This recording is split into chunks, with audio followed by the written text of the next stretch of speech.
Moderna Spikevax bivalent vaccine will launch here on Friday, 3 days earlier than planned.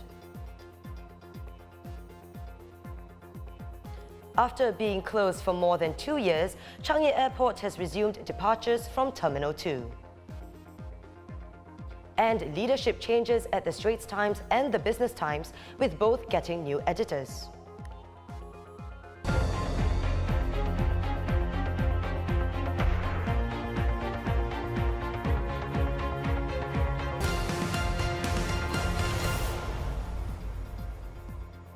Hello, you're watching The Big Story with me, Chao Suen. Subscribe to the Straits Times channel to stay up to date with our live news updates. Now, Singapore will begin rolling out the bivalent Moderna Spikevax vaccine this Friday. It's 3 days earlier than what the Health Ministry had originally planned for. My colleague Haryanto Diman reports from the Joint Testing and Vaccination Centre at Commonwealth Drive, one of the sites where the operations teams have completed their preparations for the vaccine's introduction ahead of schedule. Come Friday, October 14th, Singapore will see the rollout of a new vaccine in the fight against Covid-19. It's the first approved bivalent vaccine here, Moderna's Spikevax. And the co-chairs of the Covid-19 Multi-Ministry Task Force, Health Minister Ong Ye Kung and Trade and Industry Minister Gan Kim Yong, today received their jabs here at the JTVC Commonwealth. This bivalent vaccine targets both the original strain of the Covid-19 virus and the Omicron variant. Mr. Ong said the earlier rollout would be beneficial given that infections are rising and preparations were completed ahead of schedule. Minister Gan and I visited this Commonwealth Joint Testing and Vaccination Centre, and we were briefed on the operations. So it looks like we are all ready.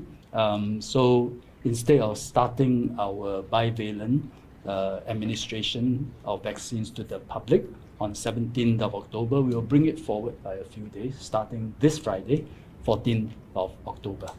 So if you are 50 and above, there's no need for pre-booking or appointment. Just come to any of the Joint Testing and Vaccination Centre and you can get your bivalent vaccine. While the rollout of the bivalent vaccine will first begin for those 50 years and up whose last jab was at least 5 months ago, Mr. Ong said those below that age group who are medically vulnerable may also walk in to get their shot. We have always made provisions for those who are younger but need the vaccine to also take the vaccine as a priority. Those eligible for this bivalent vaccine may walk into any of the 9 JTVCs that offer it to get their jab. I'm Haryanto Diman. Back to you, Suen, in the studio. Now over in Thailand, an emotional day for the families of the victims of the nursery massacre in Thailand's northeastern province of Nong Bua Lampu. Buddhist funeral rites continued today, the last of the 3-day mourning ceremony. The bodies of 19 victims will be cremated in a group ceremony later today. Thailand is still reeling over last Thursday's gun and knife attack that left 38 dead, including at least 22 children and the perpetrator. And now looking across the causeway, updates on Malaysia's upcoming snap elections. The country's former Prime Minister Dr. Mahathir Mohamad will defend his Langkawi Parliament seat in the coming general election, but he will not be a candidate for Prime Minister. Dr. Mahathir said that his party, Pejuang, won't decide who will be the PM candidate, as it is relevant only if they win. The 97-year-old Malay Muslim movement, Gerakan Tanah Air, will contest in 120 parliamentary seats under the Pejuang logo and banner. And Japan finally reopens its doors to tourists today after 2.5 years of tough Covid-19 restrictions. The decision to resume visa-free entry for travelers from 68 countries and territories has already resulted in an influx of tourists on the very first day. Japanese officials are hoping that a weak yen will entice tourists to the country in the hopes of boosting the economy. Now, speaking of travel, all 4 terminals at Changi Airport are bustling again for the very first time since May 2020 during the early stages of the pandemic. Departures from the southern wing of Terminal 2 resuming today, with travellers bound for Kuala Lumpur and Bangkok the very first to use the refurbished facilities this morning. Now, for those who prefer to self-serve, it's all a breeze with plenty of new automated check-in kiosks available. And thereafter, you can proceed to clear immigration via automated clearance gates. It looks a little bit more modern now. I think previously it was a bit more dated, if I remember correctly.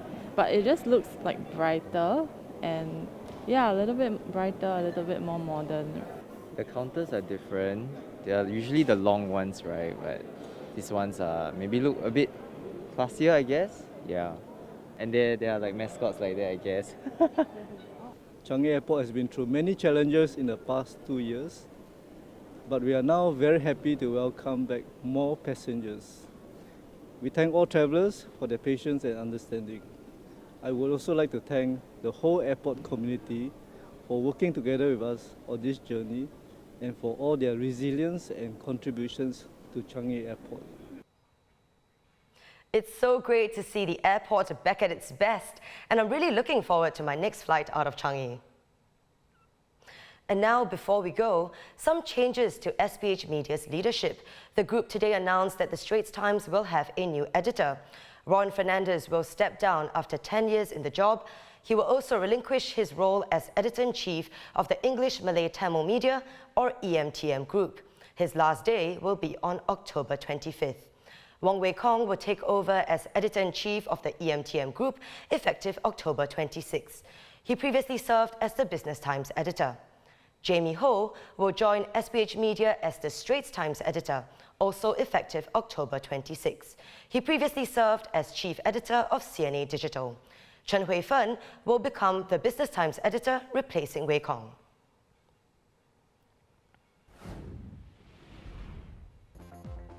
And that's all from us today. Visit straitstimes.com for more news and our YouTube channel for more videos. Subscribe by hitting the red button below. I'm Chao Soan, and I'll see you tomorrow on The Big Story.